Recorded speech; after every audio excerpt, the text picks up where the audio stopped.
her sense of superiority returned. She pulled out her phone, opened her contacts, and scrolled to her list of orbiters. Maybe I'm in the mood for a nice dinner tonight, she thought, on someone else's dime. After she was long gone, Cole headed out with a sigh, a single thought on his mind. Seriously, where in the world can a guy find an authentic D-cup? The tea alchemist was even busier that day. Besides the students staying on campus for the break, there were also tourists who, after visiting Rockford's other attractions, came to tour the prestigious Eastwood University campus. Most were high schoolers, either with their parents or with a group of friends. The shop's bright, modern decor and extensive menu were a magnet for them. Its prime location didn't hurt either. By the end of the day, Cole's feet were aching, but his smile stretched from ear to ear. Even at regular prices, the day's revenue had broken $900. He figured he could enjoy this windfall for another couple of days before it tapered off. I'm so tired and hungry, Brianna groaned, slumping into a chair, her eyes practically begging for a late-night snack. Congratulations, Cole said cheerfully. You've officially entered a state of prime calorie burning. Seeing her hopes for free food dashed, Brianna let out a dramatic sigh. Just as she was about to leave with Megan, Cole added, I'll reimburse you for snacks, up to $15. Yes. The two girls cheered and ran out the door. $15 could cover tomorrow's breakfast, too. Cole chuckled. They didn't seem so tired anymore. Maybe he'd cancel the snack budget tomorrow. He went behind the counter, made a fresh kiwi juice, and stuck a straw in it, holding it out to his most trusted lieutenant. Luna, drink up. Luna's face flushed. She shyly took the straw between her lips, glancing up at Cole for a second before quickly looking down again. In a few days, we're going to buy an e-scooter for you to get to and from the shop, Cole said. He noticed Luna seemed happy all afternoon, though he wasn't sure why. No, that's a waste of money. I can walk, she said, shaking her head. We're buying it. I won't always be at the shop, and I don't want you walking back alone at night. Cole had other ventures to plan, things he needed to get rolling before the end of the year. He couldn't be at the shop every single day. Oh, Luna's face suddenly fell. What's wrong? Cole sensed the shift in her mood. Nothing, she mumbled, looking down. What is it? He ruffled her hair gently. When I get my company up and running, you're coming with me. You'll be in charge of counting all my money, okay? Luna's eyes lit up. She looked up at him and nodded vigorously. Okay, then get back to work. He gave her cheek a light pinch. The skin was impossibly smooth. Okay. Luna quickly went back to counting the change, her eyes sparkling, a red blush on the spot where his fingers had touched her. After they finished and locked up, Cole once again put his arm around her shoulders and walked her back to her dorm. For the next few days, the tea alchemist's daily earnings were fantastic. But as expected, the moment fall break ended, the revenue dropped significantly. Cole bought the e-scooter, thinking he'd have to teach Luna how to ride it. But to his surprise, she took to it instantly. Brianna got to benefit from it too. Riding was much faster than walking, allowing them to pop over to the shop or the library whenever they had a break in their classes. Cole wasn't strict about Luna's hours. He just needed her to help out in the evenings and on weekends. He made sure to tell her that her classes came first. Her accounting major was a key part of his future plans. He needed his finance person to be someone he trusted completely, his inner circle. The moment the city offices reopened, Cole went straight to the health department and picked up their food service permit, which he hung proudly next to their business license. With that, he could finally relax, knowing they were fully compliant. He checked the time and hurried over to Eastwood University's Student Venture Lab. It was currently called the Center for Innovation and Practice, but he knew it would eventually be rebranded. He went up to the fourth floor to a small office in the far corner, barely 60 square feet. It held 2 desks for computers and nothing else. A man and a woman were sitting inside. Hi, I'm looking for Wyatt, Cole said, knocking on the open door. The guy stood up looking puzzled. Hi, I'm Wyatt. Are you? Cole. Yeah, I'm the one who emailed you, Cole said with a smile. Is there somewhere we could talk? Wyatt seemed to snap out of daze. Oh yeah, of course. Follow me. They walked down a hallway to a small conference room. After they sat down, Cole took a good look at Wyatt. He was of average height with a square face, glasses, and a plaid shirt. His hair hadn't been cut in a while, and he had massive dark circles under his eyes. This was the creator of Face Power. Cole had been keeping an eye on the site. It had no ads, no external links. It was purely a platform for campus hotties like Cora to collect followers and boost their popularity. Its only income was probably from girls paying for votes or from student donations. Cole had guessed the site's operator was feeling anxious and lost about its future. Looking at Wyatt now, he was pretty sure he was right. That made him the perfect candidate for Cole's plans, assuming the computer science major had the skills to back it up. Wyatt, Cole said, getting straight to the point. I want to hire you to build me a website. For a person? A company? What's the scale? E-commerce. Wyatt was worried Cole didn't understand what building a real website entailed. A lot of people just wanted a simple landing page, which was cheap. That's what he usually did as a freelancer, building basic sites for small businesses. I want a comprehensive media platform, Cole said. Something that integrates social networking, news, everything. His ideal model was an app like TikTok, but with the current state of Android and network speeds, that was impossible. TikTok's predecessor in China had been founded in 2012. As a man reborn, Cole intended to get there first. You mean like a portal site? Like Yahoo? With blogs. Wyatt stared at him like he was crazy. You couldn't just build something like that. Giants like Yahoo already dominated that space, fueled by massive resources. Building a similar site would be time-consuming, cost $100,000 or more, and without a huge influx of content and users, it would just be an empty shell. No, nothing like that. What I want is a platform with fair and open access, where every user can freely publish content and become a part of the social network themselves. Even if Cole had the money, he wouldn't build a blog-centric platform. Blogs were for elites. If you weren't a big name, you were just a commenter. People followed blogs to keep up with industry leaders. The future was in platforms where anyone could create and share content, build their own homepage, and have a shot at becoming a star. I'm still not quite sure what you mean, Wyatt said, though a flicker of understanding was in his eyes. Let me put it this way, Cole explained. The core of it is an algorithm-based, personalized experience. It proactively pushes content to users that they'll like. If I want to see posts about cars, it will show me fewer posts about cooking. If I want to watch action movie clips, it will reduce or stop recommending clips from romantic comedies. Cole had done his homework on Wyatt. He was an algorithm specialist, a software engineer caught between graduating and applying for grad school. Cole had never heard of him in his past life, which meant he likely ended up as just another programmer at some big company. Listening to this freshman talk so confidently about complex concepts, Wyatt was filled with a mix of curiosity and amazement. He understood algorithms, but this idea was novel, completely different from the current mainstream models. Feasibility aside, the concept was incredibly advanced, which also meant the risk was enormous. He fell silent, his eyes thoughtful. After a full 5 minutes, he spoke. You're talking about an information push engine? One that learns a user's browsing habits, search history, and attributes. Yes, that's exactly it. Cole couldn't help but slap the table, a grin spreading across his face. You're the expert. You get what I'm trying to say. He'd found the right guy. Wyatt clearly had a deep understanding of algorithm engineering. We can build the basic portal structure first, Cole continued, and then refine the recommendation engine as we operate. This will take a lot of money, Wyatt cautioned. You'll need at least $20,000 just for the initial phase. He was still skeptical of Cole's resources and resolve. Money is not an issue, Cole said with a confident wave of his hand. You just build it. I'll handle the funding. Once the framework was up, he'd figure out how to promote it and get ad revenue to sustain development. Cole was sure that once he had a working prototype, getting out there wouldn't be hard, though it would probably require some seed money to bait the hook. And he didn't plan to launch nationwide. The cost would be too high. He'd start by building a user base on college campuses, which would in turn attract companies targeting that demographic. They talked for a while longer, with Cole outlining his initial vision. Wyatt started to relax. If Cole had wanted to build the entire thing in one go, Wyatt would have written him off as a naive dreamer. As it was, he could develop the platform, earn his fee, and the site's ultimate fate wouldn't be his problem.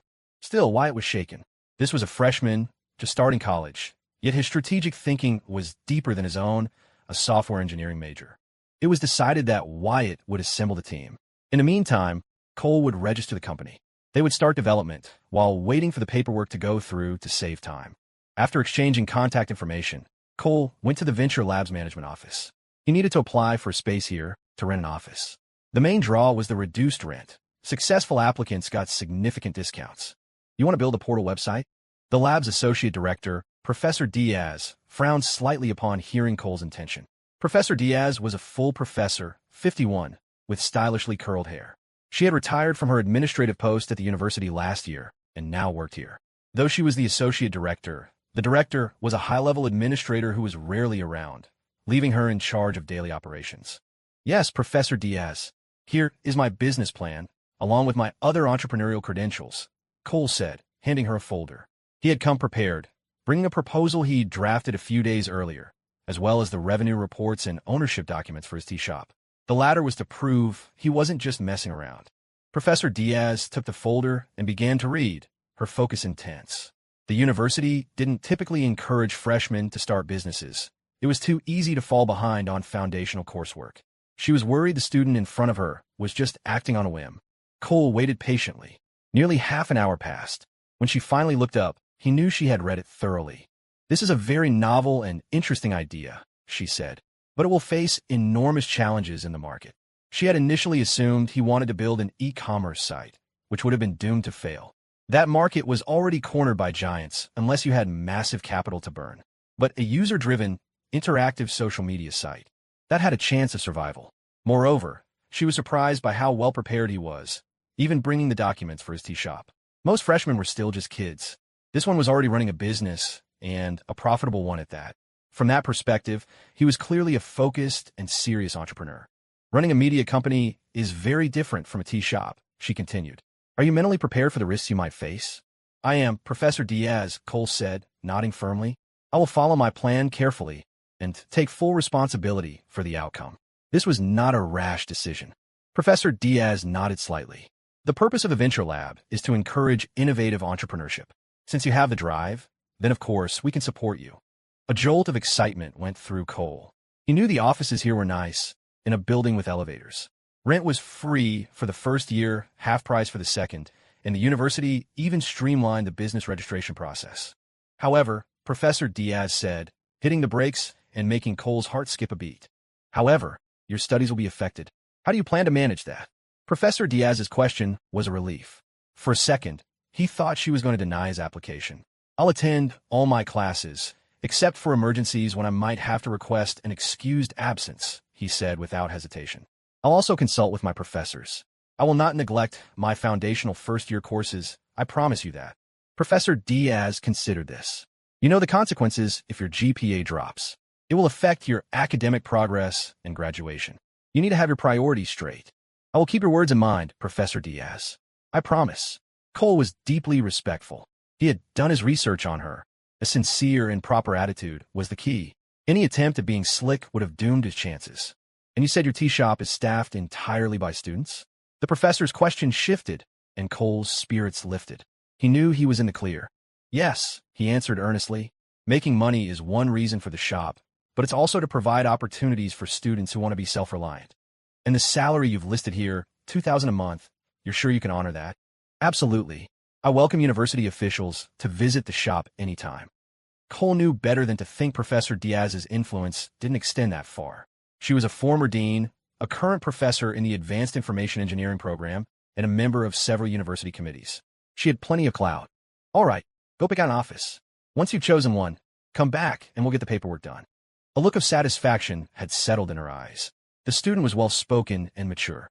"Thank you, Professor Diaz," Cole said, bowing his head slightly. He knew the tea shop's success story was what had sealed the deal. A junior named Tanya was assigned to show him the available offices. She was about 5'5", and Cole would give her a 5 out of 10 on looks. "Hey, you're the guy who opened the Tea Alchemist, right?" Tanya asked as they walked, her eyes wide with surprise. This guy must be loaded, she thought. "That's me," Cole said. "Well, you'd better give me a discount next time I stop by." "No problem, Tanya." They arrived on the 15th floor, where only 2 offices were left. One was about 540 square feet, the other 375. Cole chose the larger one without a second thought. He needed room to grow. It even came with desks, likely left behind by previous student ventures. "Rent is free for the first year, then half price for the next 3 years at $5 a square foot," Tanya explained. "Plus $1 per square foot for building maintenance.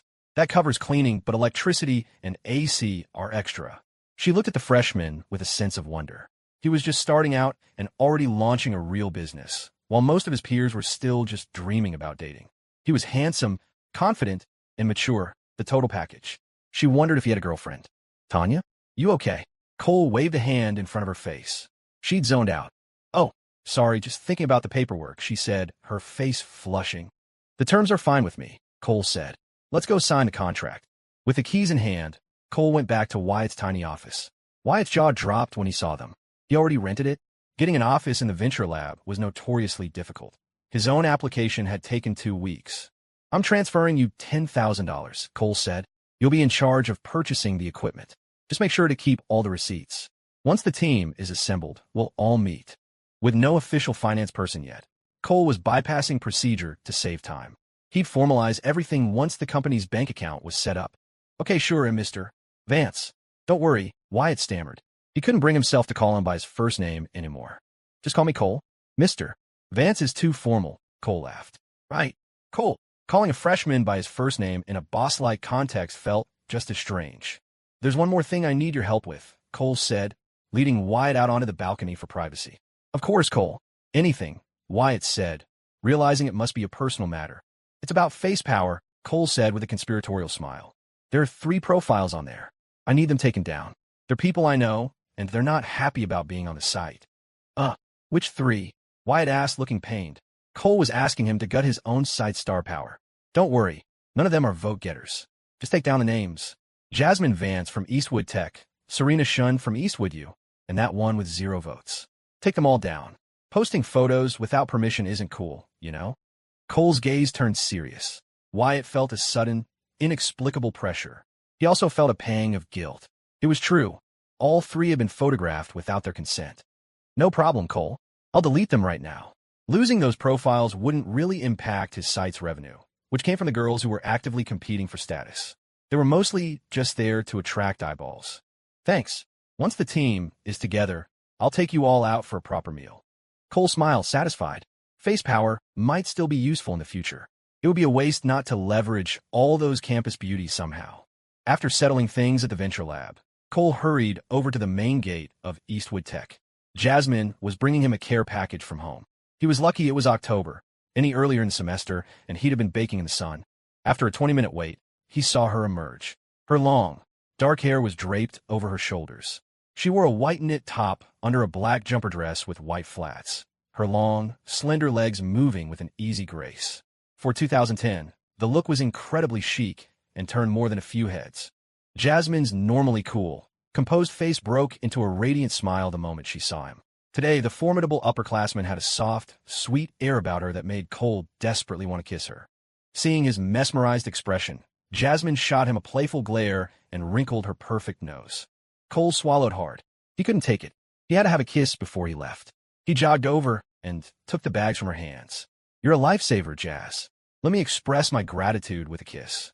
As he leaned in, a small hand gently pinched his lips together into an O. Kiss your head, she chided, though her eyes were laughing. There are people everywhere.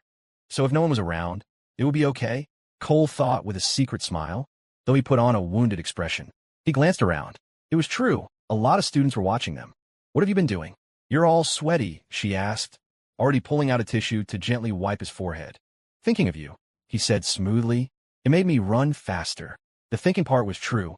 The running part was a lie. It was just a long walk from the Venture Lab. You really expect me to believe that?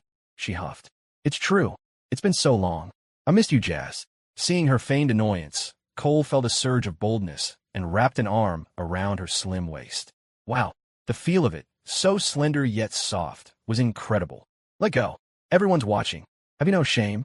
A blush crept up her face as she gave his chest a light tap, but she made no move to remove his hand. She was the best. Cole was ecstatic. He was about to take a stealthy measurement of her waist when a sharp pain shot through his side. Ow, ow, ow. Easy, he yelped, begging for mercy. But while he pleaded, his hand remained firmly on her waist. He'd rather be pinched to death than let go. To any onlookers, they looked like they were in a mutual embrace. Students nearby stared, dumbfounded. Everyone at Eastwood Tech knew the name of the campus's #1 beauty. Even if they hadn't seen her in person, they'd seen her picture on Face Power. But who was this mystery guy, and what was he doing getting so familiar with her? Instantly, phones came out. A girl furtively typed a message. OMG, I just saw Jasmine Vance getting super cozy with some guy. A guy was texting his friends. It's over, boys. She's been claimed. After a moment, seeing that her pinching had no effect on his death grip, Jasmine relented with a sigh. Her face was hot, her waist tingled, and her heart was doing a little flutter kick. Being this public was embarrassing, but other than that, it was nice. The freshman welcome showcase is in 10 days, she said, tilting her head up to glare at him. Are you coming to see me dance? Her red lips were just inches from his, her expression a mix of shyness and mock anger. Cole swallowed hard. Of course. I wouldn't miss it. You have to get me in early. He knew it wasn't a question, it was a command. You'd better be there, or else. Sure enough, a satisfied smile graced her lips. Good. I'll let you know the details. Got it, Jazz. Cole knew he couldn't just wander onto the Eastwood Tech campus. It was full of labs and had much tighter security than Eastwood U. He'd need her to get him in. Okay, you should go. I have to get to the library, Jasmine said, a flicker of reluctance in her eyes. Cole knew she was serious about her studies and planned on going to grad school, so he dropped the idea of asking her to dinner. But there was still one thing left to do. Jazz, can I? Get one. He puckered his lips. You're impossible. What are you trying to do? She shot back, glancing around nervously. Okay, fine.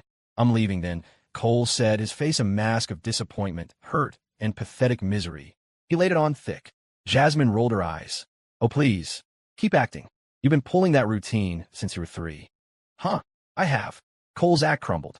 It seemed a real kiss was out of the question. He sighed internally, already plotting how to get her to North Lake for a bike ride.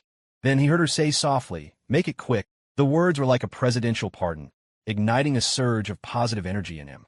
He leaned down and planted a loud smack on her soft left cheek. Mwah. So soft, so fragrant, so delightful. He had to even it out on the right side. Jasmine's face was beet red, but she didn't stop him. As he leaned in to kiss her right cheek, she turned slightly and gave him a quick peck back. Overcome with emotion, Cole moved to capture her pouting lips, but a warm hand immediately covered his mouth. You little devil. Are you trying to get us expelled? What is wrong with you? In front of all these people. Cole sighed in deep regret. So close, yet so far. I'm going now, she mumbled against her hand. Go on. Watch for cars. I will, Jazz. He walked a good 50 yards away before turning back. She was still standing there, watching him. His heart melted. He puckered his lips and blew her a dramatic kiss. She pretended to swat it away before finally turning and heading back onto campus. 20 minutes later, Cole arrived back at his dorm, famished, carrying a large bag. Inside was a big jar of spicy cured fish and some pickled radishes, hometown favorites that he could tell from a mile away were his sister's handiwork. The dried fish, coated in fermented black beans and chili, looked incredibly flavorful. It was also incredibly salty and spicy, an acquired taste. He popped a piece in his mouth, the heat making him gasp with pleasure. He rolled the fish and its bones around in his mouth, a special skill that let him separate the meat without getting pricked. With a crunch, he pulverized the bones and swallowed them down. Footsteps announced the return of his 3 roommates. Whoa, what is that? It smells amazing, Frank said, leaning in for a sniff. He wanted to try some, but the sight of the bright red chilies made him hesitate. It's not that spicy. Try it, Cole offered. Frank looked at Cole's flushed lips, swallowed hard, and took 3 steps back. They had all witnessed Cole's tolerance for spice. They weren't on the same level. Preston and Javi didn't even need to be told. They'd perked up at the smell, but deflated at the sight of the chilies. Cole, you're the only one from around here, Preston whined. Next time, can you ask your mom to make a non-spicy version? Sure, I'll bring you guys some next holiday, Cole promised. He had no idea how his sister would even cook without chilies. He'd probably just have to buy something from the store and put it in a jar. After eating a few more pieces, Cole sent a message to Serena. Cole, my mom made some of her famous cured fish. Want some? 10 minutes later, she replied. Serena, yes, I want some. I love that stuff. Did your aunt mail it to you? Cole, my sister brought it. Serena, oh, you're really pretty, sister. Cole, speaking of pretty, it makes me think of someone. Serena, who? Cole, the girl I sat with by North Lake, watching the stars. She was so pretty. Her feet were pretty. Everything about her was pretty. Serena, smiling face with smiling eyes, smiling face with smiling eyes, you're terrible. Don't you dare do that again next time. Cole grinned. What are you talking about? Describe it to me, or I won't know what not to do. Serena, you know what? Smiling face with smiling eyes, I'm ignoring you now. Hurry up and bring me the food. I'm hungry. Cole, on my way. Don't move. 20 minutes later, he met her downstairs from the law school's all-female dorm. She was wearing a denim jumper over a white t-shirt with a cartoon print. It was a funny coincidence. Her outfit was similar to Jasmine's, just a different style. Jasmine was chic with a hint of sweetness. Serena was pure, unadulterated sweetness. She ran toward him, her face alight with a happy glow. I could smell it from here. Cole handed her the bag. She opened it and her eyes lit up. Wow, pickled radishes too. These are my favorites. Anything else that's your favorite? Cole asked with a sly grin. Serena tilted her head, a playful, proud look on her face. I'm not telling you. If you knew, you'd get an even bigger head. She hadn't said it, but she'd said it. This girl was a natural-born flirt. Cole's heart did a little flip. They chatted for a few minutes. Serena's schedule was packed with classes, and she was busy making up for the time she'd taken off.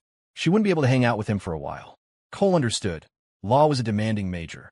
Not like him, the master of skipping class. To show her regret, Serena shyly gave him 3 quick pecks on the cheek. They smelled faintly of milk. A pity, he thought with a sigh. He hadn't gotten a taste of her rose-scented soap this time. After Serena had disappeared into her building, turning back to wave 3 times, Cole headed back to his dorm. He had one more delivery to make. He didn't know if his trusted lieutenant would like the food, but the gesture was what counted. Given what he knew of the girl's love for spicy things, though, he had a feeling she would. He trudged back to his room, grabbed the last jar of fish and radishes, and headed for the tea alchemist. It was already 6 in the evening. She would probably be there by now. He'd been walking all day. Luckily, he was young. His old body would have collapsed hours ago. When he arrived, she was indeed there, busy behind the counter. The tables were nearly full, with a line of 6 or 7 customers waiting to order. When he was off today, a much-needed break after working straight through the holiday week. Brianna was covering the day shift, and Luna had come in after her 2 classes. I should hire another person or 2, Cole thought as he walked in. I need to build up staff for the new store. The moment Luna saw him, her clear, calm eyes lit up, and her entire expression came alive. Even her movements seemed to become lighter. Cole went behind the counter, stashed the jar underneath, and leaned in close to her. "My mom made this," he whispered. "It's pretty spicy. I brought some for you to try." A warmth flickered in Luna's eyes. She glanced at him quickly before turning back to the drink she was making. She kept her gaze lowered to hide the heat rising in her chest. "Will you have enough to eat?" she asked softly. The words "my mom made this and brought some for you" echoed in her heart like a drumbeat. "Don't worry, I saved some for myself," Cole said as he started checking the order tickets to help out. It was a lie. He hadn't saved any. He could eat it any time he went home, and the few pieces he'd snacked on earlier had been enough. Luna looked up at him, the corners of her lips turning up in a gentle smile. Okay. The bananas she was cutting went into the blender, its motor whirring to life, buzzing with the same energy as her heart. Every so often, she would steal a glance at Cole's profile as he cheerfully asked the customer how much sugar they wanted. "Luna, which box has the matcha pearls?" Megan's voice called from the storeroom, breaking Luna's reverie. "The shelf facing the door, top level on the left," she called back. Her voice was pure and girlish, soft but with a surprising strength, a clear, crisp sound that wasn't at all cutesy. The sound drew the attention of several customers, and she ducked down, pretending to look for something to hide her embarrassment. The customer flow wasn't as crazy as it had been during the holiday, so Cole had more time to slack off. He found himself studying Luna's clothes and decided he would take her shopping that weekend. It was getting colder, and in Rockford, the temperature dropped sharply after 9 p.m. A single long-sleeved shirt wouldn't be enough. If he didn't take her, he knew she'd try to save money and tough it out until she was freezing. He couldn't let his best soldier get cold. That night, after closing up and counting the cash, Cole straddled the e-scooter and gestured for Luna to get on. Though she was expecting it, her cheeks still grew warm. She placed a hand lightly on his shoulder and settled onto the seat behind him, wedged between him and the storage box. "Hold on tight," Cole said. The campus paths were crowded, and he was worried a sudden stop might make her fall off. "Okay," Luna murmured, her voice low. She reached out and gripped the hem of his shirt. The scooter weaved through the bustling crowd of students. The seat was a little cramped, and with Cole's legs spread wide, their knees kept bumping.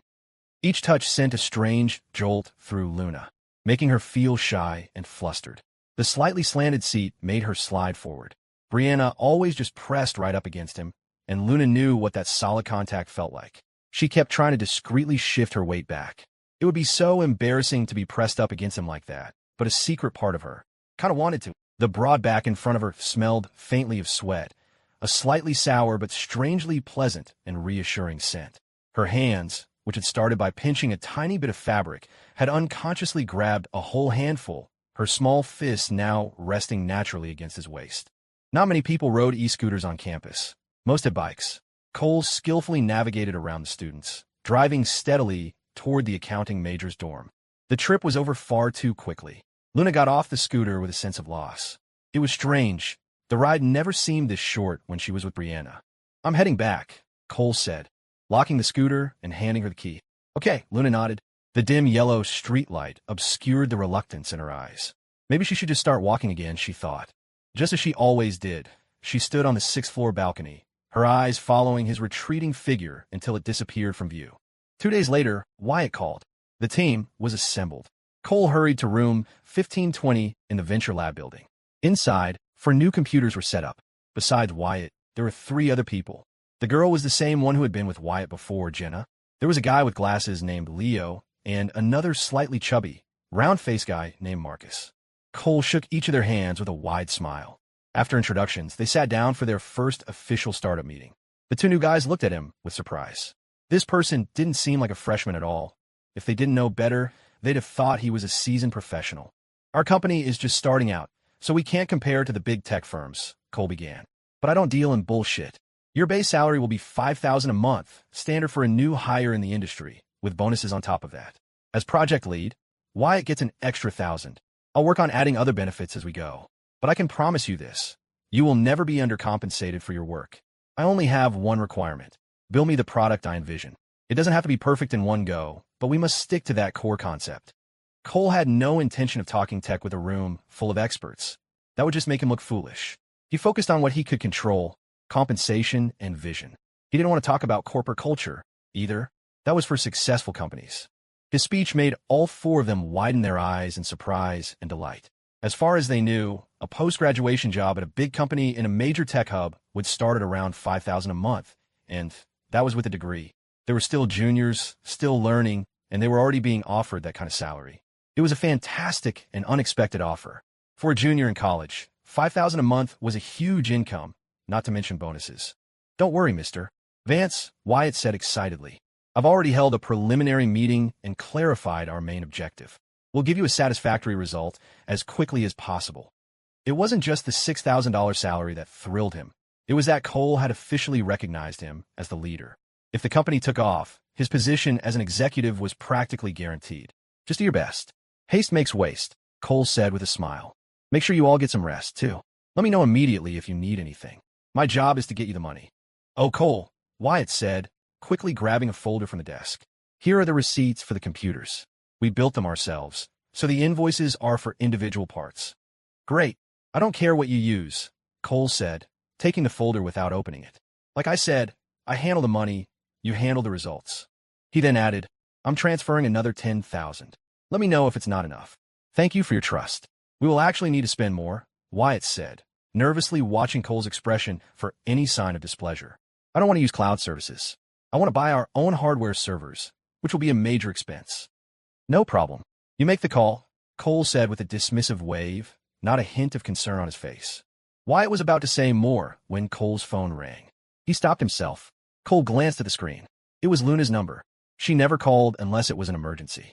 Excuse me, I have to take this, Cole said, standing up and walking out to the balcony. It wasn't Luna on the line. It was Brianna's frantic voice. Cole, you have to get here now. Someone's trashing the shop. They're saying there was a bug in our milk tea. He could hear shouting in the background, including Luna yelling something in her fierce hometown dialect. Just make sure you guys are safe. I'm on my way, Cole yelled into the phone. He rushed back into the office. Something's come up. I have to go, he said hurriedly to the team and sprinted for the elevator. Wyatt and the others exchanged confused glances. What was that about? Let's go see.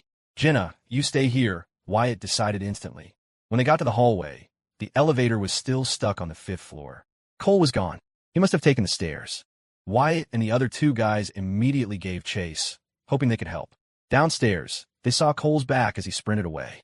The 3 programmers, long out of practice, tried to keep up, but they were soon panting, the distance between them and Cole growing ever wider.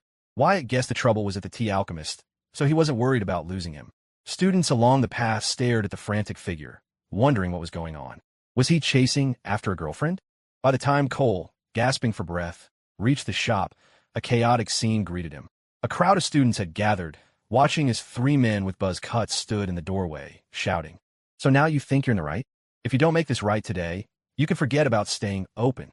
Go on, I dare you. Stab me. Everyone's a witness. This girl is armed and dangerous. On the ground lay a scattering of items from the counter and a puddle of spilled milk tea.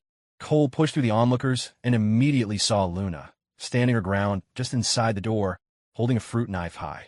Brianna was behind her, brandishing a chair and yelling, while Wendy clutched her forehead. Luna was spitting furious words in a dialect Cole only half understood, but the meaning was clear. You dare come in here, I'll kill you.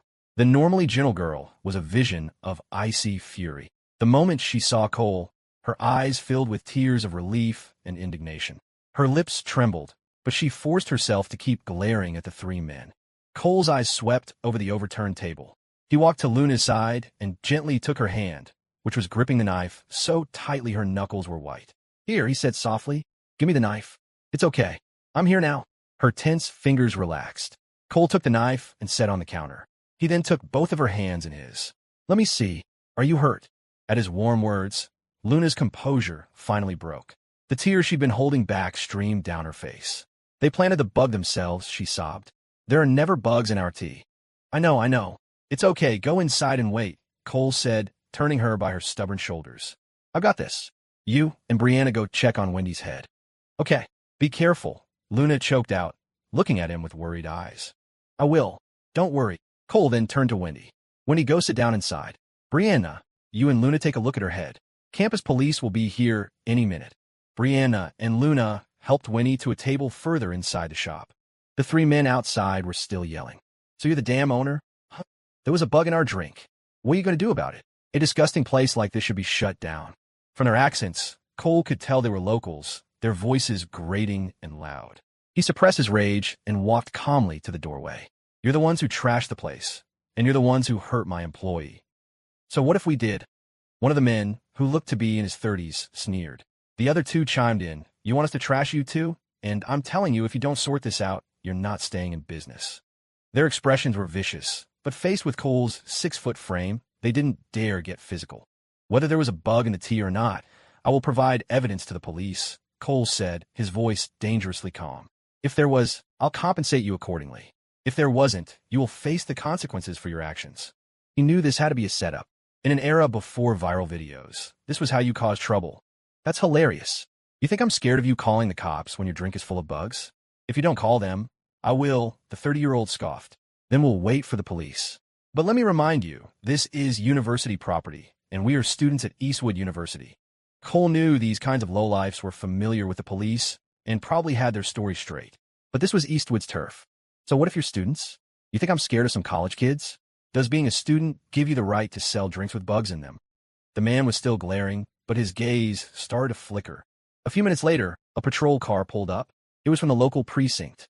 Cole had called them on his way over, identifying himself as a student. "What's the situation? Who called it in?" Officer Miller scanned the messy shop, his eyes lingering on the three men and then on Cole. "Officer, I did," Cole said, raising his hand. As a veteran cop, Miller knew exactly what he was looking at. He was familiar with all the local troublemakers. But knowing and proving were two different things. It all came down to who had the better evidence. The three men immediately started loudly recounting their disgusting ordeal and the shop's refusal to compensate them. One at a time. "You first," Miller said, pointing at Cole while another officer started taking notes. "Officer, I am certain there are no bugs in our tea. It's highly likely they planted it themselves to extort us."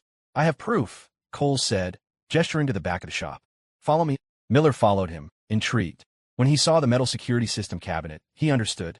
He hadn't even noticed if the small shop had cameras. In this day and age, it was rare for a place like this to have a surveillance system. He was silently impressed. Cole was well prepared. Cole removed a USB drive, which stored the last 3 days of footage, and handed it to the officer. Miller nodded, his mind already made up. Someone will need to come down to the station to give a formal statement. He looked around. There were 2 cameras inside. When he stepped out, he looked up and saw another one mounted outside. That equipment was still expensive. The kid had spared no expense. He turned to the 3 men, who were still loudly proclaiming their victimhood to the crowd. "You 3, you're all coming down to the station to talk." They exchanged a look. "Fine by us. The police can get us justice." Just then, Cole spotted Wyatt and the other 2 guys, panting and out of breath. Perfect timing. He waved them over. "Wyatt, can you do me a favor and take my employee to the student clinic to get her head checked out?" He needed an official medical report before he could file for an injury assessment. "Of course, Cole," Wyatt said immediately. Cole then waved to Wendy. "Wendy, go with them to the clinic. Don't worry about the cost." He turned to the other 2 girls. "Luna, Brianna, start taking inventory of the damages. And any customers whose orders got delayed, their drinks are on the house." "Okay," Luna said, her eyes red as she watched him with deep concern. By then, the other officer had finished taking photos of the scene. After taking down everyone's ID information, Cole went with the police back to the station. There wasn't enough room in the car, so one of the officers had to ride the shop's e-scooter. At the station, Cole recounted the event for the official report. At first, the three thugs were full of righteous indignation, playing the part of wronged customers perfectly. But when Officer Miller sat them down in front of a computer to watch the security footage, their faces turned ashen, and they fell silent. The video was clear. One of the men was seen removing the straw from his cup, dropping something into the opening, and pushing it down with his finger before reinserting the straw. Then the commotion began. The interior camera showed the same man throwing a plastic menu holder, which hit Wendy on the forehead. "Do you have anything else to say?" Officer Miller asked, his voice cold. He knew these types. They were slippery, used to a few days in holding as a cost of doing business. But this time, it was instigating a public disturbance and extortion with fabricated evidence. The 30-year-old ringleader looked panicked. This was supposed to be an easy gig, a quick way to make a buck. He never imagined there would be cameras. He and his friends were bottom-rung hustlers. The real tough guys wouldn't bother with this kind of work. The plan was just to cause a scene and scare the shop into closing. They weren't prepared for this. The three of them exchanged a look and immediately began apologizing profusely to Cole, claiming they had been drunk and weren't thinking straight. Miller watched them coolly. If the victim wanted to settle, the police would have to proceed based on that. Cole's face was calm, but he was laughing on the inside. As far as he was concerned, their greatest crime was hurting Wendy and terrifying Luna and Brianna. This incident needed to be escalated. It needed to get the attention of the university, and he was going to make sure whoever was behind this paid dearly. Cole smiled at Officer Miller. "Officer, could I have a word with him?" "Sure. Be smart about it," Miller advised. A clear warning not to be fooled. In the mediation room, the three men's arrogant demeanor had vanished, replaced by fawning humility. They offered one pathetic excuse after another. If convicted on all charges, they were looking at 6 months minimum. Cole could tell from their desperation that they had no one to bail them out. They must have thought a new, non-chain tea shop would be an easy target.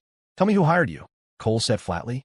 "You report them to the police, cooperate fully, and then you apologize and pay compensation to my employees. Only then will I consider a letter of understanding, which might reduce your sentence." Even with his forgiveness, they wouldn't walk away scot-free. "You've got it all wrong. It was our own stupid idea. Nobody put us up to it," the ringleader said, his face a mask of remorse. Cole sneered. "Let me be direct. I'm going to report this incident to the dean's office and the university board. A student-run business, extorted and assaulted by locals. You've seen how dead this area is for troublemakers. What gave you the confidence to try something here?" The men's faces darkened, and they exchanged nervous glances. "I'm guessing they paid you, what, $50 each? 100 max." Cole pressed on. "Is protecting your boss more important than getting made an example of? If you turn them in and make a sincere apology to my staff, and they accept it, I will consider dropping the financial damages. That's the only way your sentence gets reduced. You can ask the officer yourself what Eastwood's policy is on harassing its students." Eastwood was a top-tier university with powerful connections. No small-time crook would dare mess with it. The men's faces were flushed, but they remained silent. The ringleader finally spoke, his voice low and threatening.